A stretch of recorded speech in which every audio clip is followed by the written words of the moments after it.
প্রিয় শিক্ষার্থী বন্ধুরা, welcome to maths and science universe. ভালো আছেন নিশ্চয়ই। বন্ধুরা, আমরা আলোচনা করছিলাম তোমাদের গণিত বইয়ের দ্বিতীয় অধ্যায় অর্থাৎ দ্বিতীয় শিক্ষণ অভিজ্ঞতা অনুক্রম ও ধারা। আশা করি প্রত্যেকেই তোমরা আমার সাথেই থাকবে। তাহলে চলো বন্ধুরা, শুরু করা যাক। বন্ধুরা, 45 পেজে বলা আছে ফিবোনাচ্চি অনুক্রম তৈরির খেলা। তোমাদের শিক্ষক তোমাদেরকে এই খেলাটি খেলতে দিতে পারেন। তোমরা ফিবোনাচ্চি অনুক্রমের পদ, যে যত বেশি পদ লিখতে পারবে সে বিজয়ী হবে। যেমন ধরো, আমি একটি ফিবোনাচ্চি অনুক্রম শুরু করে দিলাম। ফিবোনাচ্চি অনুক্রম যে সবসময় শূন্য দিয়ে শুরু হবে এমন কোনো কথা নেই। কেমন? প্রকৃতিতে ফিবোনাচ্চি অনুক্রম ফুলের মধ্যে দেখেছিলেন ফিবোনাচ্চি 1 দিয়ে। ঠিক আছে, প্রথম পদটি ছিল 1, দ্বিতীয় পদও কি ছিল? 1 ছিল। কেমন? ধরো আমি একটি ফিবোনাচ্চি অনুক্রম আমি এখানে লিখে দিলাম। সাপোজ এটা একটা অনুক্রম থাকুক 0 1 1 2 3 5 8 13 21 34 55 9 আর 5 3 8 89 এভাবে লিখতে থাকবে। যত সংখ্যক পদ লিখতে হবে নির্দিষ্ট টাইম বলে দেওয়া হবে। এই টাইমের ভিতরে যত বেশি পদ লিখতে পারবে সে কি হবে? বিজয়ী হবে। তাকে তোমাদের শিক্ষক সামান্য তোমাদেরকে পুরস্কার দিতে পারেন, তোমাদেরকে উৎসাহ দিতে পারেন। ঠিক আছে, ওকে। এটা একটা ফিবোনাচ্চি অনুক্রম। আবার এ ধরনের হতে পারে, সাপোজ আমি যদি 1 দিয়ে শুরু করি, 1 1, এখানে হবে 2, এখানে হবে 3, এখানে হবে 5, এখানে হবে 8, আবার এভাবে যাবে, এভাবে চলতে থাকবে। বুঝতে পেরেছ? 1 1 অ্যাড করলে 2 হবে, 1 আর 2 অ্যাড করলে 3 হবে, 2 আর 3 অ্যাড করলে 5 হবে, 3 5 অ্যাড করলে 8 হবে। আবার একই স্টাইলে পরের পদগুলো 2 এর পদ থেকে পরের পদগুলো এটার সাথে মিলে যাচ্ছে। আমরা এটা একটা ফিবোনাচ্চি অনুক্রম। ধরো তুমি শুরু করলে, সাপোজ তোমার টিচার তোমাদের দিল যে এভাবে শুরু করো, 0 তারপর 5 দিল, 0 আর 5, পরের পরটা কত হবে বন্ধুরা? ডেফিনেটলি 5 হবে, কারণ 0 আর 5 অ্যাড করলে 5। তারপর একটা 10 হবে, তারপর একটা 15 হবে, তারপর একটা 25 হবে, তারপর একটা 40 হবে, তারপর একটা 65 হবে। এভাবে চলতে থাকবে। কিভাবে? 0 5 যোগ করলে 5, 5 এ 5 যোগ করলে 10, 10 আর 5 যোগ করলে 15, 10 আর 15 যোগ করলে 25, 15 আর 25 যোগ করলে 40, 40 আর 25 যোগ করলে 65। এভাবে চলতে থাকবে। এগুলো প্রত্যেকটা একটি ফিবোনাচ্চি অনুক্রম। তোমাদের শিক্ষক তোমাদেরকে এই ধরনের প্রথম দুটি সংখ্যা লিখে দেবেন। লিখে দিলে তোমরা পরবর্তী পদগুলো একটা নির্দিষ্ট সময়ের মধ্যে যে বেশি সংখ্যক লিখতে পারবে সে বিজয়ী হবে। এটা হলো ফিবোনাচ্চি অনুক্রম তৈরির খেলা। তোমরা এটা খেলতে পারো। তোমার শিক্ষক তোমাদেরকে এই ফিবোনাচ্চি অনুক্রমের খেলাটা তোমাদেরকে দিতে পারেন। ঠিক আছে, ওকে। যদি দেয় তোমরা অবশ্যই সেটা পারবে। কি পারবে না বন্ধুরা? নিশ্চয়ই পারবে। রাইট, ওকে। প্রকৃতিতে ফিবোনাচ্চি অনুক্রম, প্রকৃতিতে ফিবোনাচ্চি অনুক্রম, সেটা তোমাদেরকে আমি আগেই বলেছিলাম যে প্রকৃতিতে ফিবোনাচ্চি অনুক্রম দেখতে পাই। তোমরা এখানে নিচে সেই ছবিটি দেখতে পাচ্ছ যে বিভিন্ন ফুলের পাপড়ির ছবি, যে 1 1 স্টার্ট হয়েছে 1 1 দিয়ে, 1 1 তারপর 2 3 এভাবে শুরু হয়েছে। কেমন? তো ছবিটা দেখে নাও।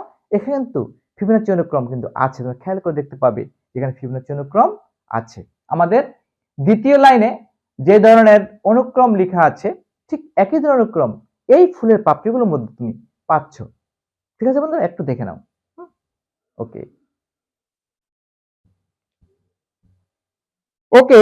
তোমাদের একটা একক অথবা দলগত কাজ আছে, দলগত কাজ আছে। তোমাদের স্কুলের চতুর্পাশে প্রকৃতি থেকে তোমার গাছের পাতায়, গাছের ফুলে, গাছের ডালে অথবা যে কোনো অঙ্গের ক্ষেত্রে, যে কোনো প্রাণীর ক্ষেত্রে, যে কোনো তোমার উদ্ভিদের ক্ষেত্রে তোমরা ফিবোনাচ্চি অনুক্রম তৈরি করে তোমরা তোমাদের শিক্ষককে দেখাবে।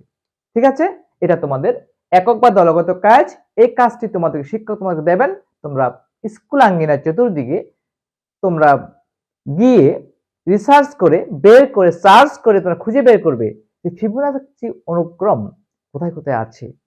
ফুলের মধ্যে অ্যাকচুয়ালি ফিবোনাচ্চি অনুক্রম পাওয়া যায় কিনা, পাতায় পাওয়া যায় কিনা, গাছের ডালে পাওয়া যায় কিনা। ঠিক আছে, এটা তোমরা খুঁজে বের করবে। আশা করি তোমরা এই কাজটি করতে পারবে। ঠিক আছে, ওকে।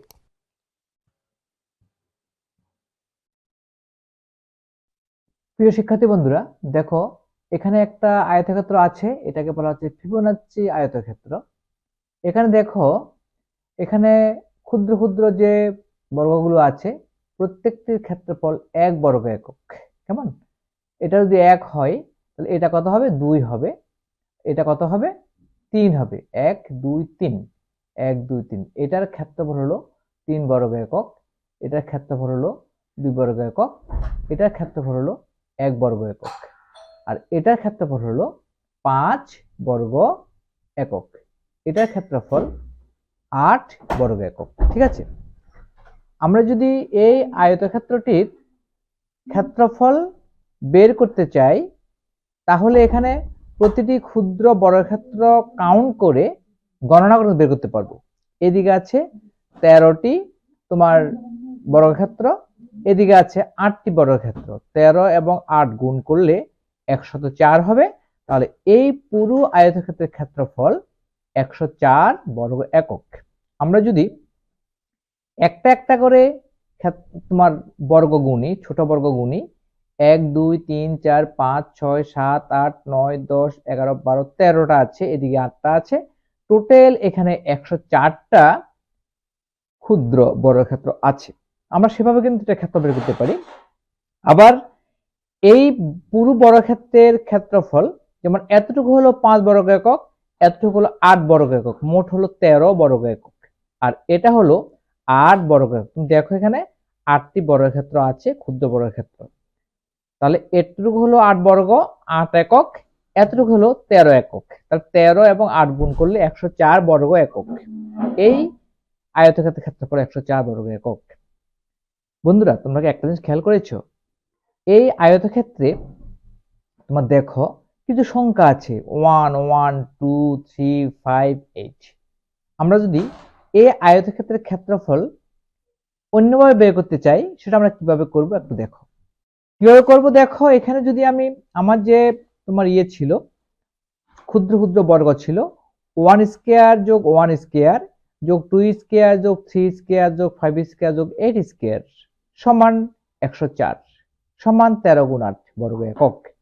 একটু আমরা দেখিনি, দেখো এই যে এখানে 1 1 দুইটা, 2 3 5 8, 1 1 2 3 5 8, এই যে তোমার ক্ষুদ্র ক্ষুদ্র তোমার বর্গক্ষেত্র।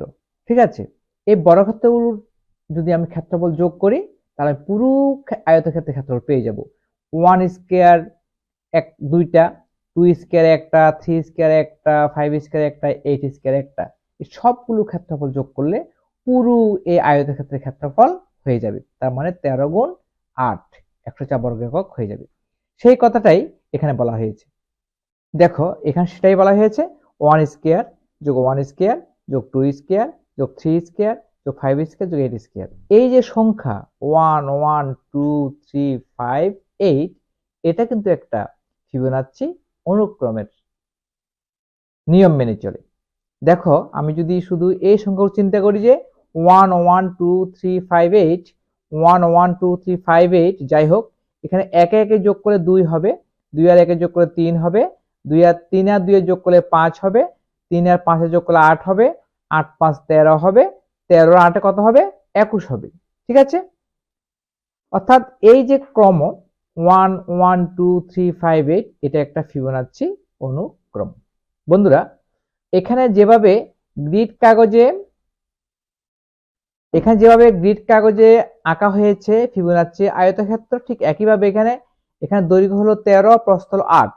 তোমরা গ্রিড কাগজে তোমার 1 1 2 3 5 8 13 21 ইত্যাদি সংখ্যা নিয়ে এই ধরনের গ্রিড কাগজে ফিবোনাচ্চি আয়তক্ষেত্র অঙ্কন করবে। আশা করি তোমরা সেটা অবশ্যই পারবে। এখানে 13 পর্যন্ত আঁকা আছে, জাস্ট এখানে তোমার 5 আর 8 13। হ্যাঁ, এখন তুমি এই 13 কে একটু বাড়িয়ে দাও এদিকে, কত হবে? আরো তুমি 13 কে 8 বাড়িয়ে দাও, কেমন? আর এইদিকে আরো তুমি 5 বাড়িয়ে দাও, তাহলে তুমি আরেকটা বর্গক্ষেত্র তুমি পেয়ে যাবে। এবং সেটা হবে তোমার কত 13 স্কয়ার। ঠিক আছে, যেমন এটা 8 স্কয়ার, আমি আরেকটা বর্গক্ষেত্র পাবো 13 স্কয়ার। ঠিক আছে, ওকে, যেমন এটা 1 square 1 square 2 square 3 square 5 square 8 square, পরের বর্গক্ষেত্র পাবো 13 স্কয়ার। ঠিক আছে, ওকে, আশা করি তোমরা সবাই বুঝতে পেরেছো যে ফিবোনাচি আয়তক্ষেত্রটা কি। ওকে, তাহলে তোমরা ছক কাগজ বা গ্রিড কাগজে 1 1 2 3 5 8 13 21 সংখ্যাগুলো ব্যবহার করে ফিবোনাচি আয়তক্ষেত্র অঙ্কন করো। তোমাদের আগের গ্রিডে এখানে 1 1 2 3 5 8 এই কয়টি সংখ্যা ব্যবহার করে তোমার আয়তক্ষেত্র অঙ্কন করা হয়েছে। তোমরা আরো দুটি সংখ্যা বাড়াবে 13 21, এই সংখ্যাগুলো বাড়িয়ে গ্রিড কাগজে আয়তক্ষেত্র অঙ্কন করবে। ঠিক আছে, ওকে বন্ধুরা, আজকে এ পর্যন্তই। আমার ভিডিও তোমাদের কেমন লেগেছে? যদি ভালো লেগে থাকে অবশ্যই আমার ভিডিওটিকে লাইক করবে, তোমাদের প্রিয়জনদের কাছে, সহপাঠীদের কাছে আমার ভিডিওটি শেয়ার করবে এবং আমার চ্যানেলটিকে কোনো ক্রমে সাবস্ক্রাইব করতে ভুলো না। বন্ধুরা, ইউটিউব ভিডিওর ডান কোণের উপরে যে আই বাটন আছে, সেই আই বাটনটি ক্লিক করলে তোমরা তোমাদের গণিত বইয়ের সকল ভিডিও পেয়ে যাবে। এগুলি বের করে অবশ্যই প্র্যাকটিস করবে। বন্ধুরা, ভিডিওর ডেসক্রিপশনে এই শিক্ষণ অভিজ্ঞতাটির প্লেলিস্টে লিঙ্ক দেওয়া আছে, সেই লিঙ্কটি ওপেন করে তোমরা এই শিক্ষণ অভিজ্ঞতাটির সকল ভিডিও উপভোগ করতে পারবে। ধন্যবাদ বন্ধুরা, দেখা হবে পরের ভিডিওতে।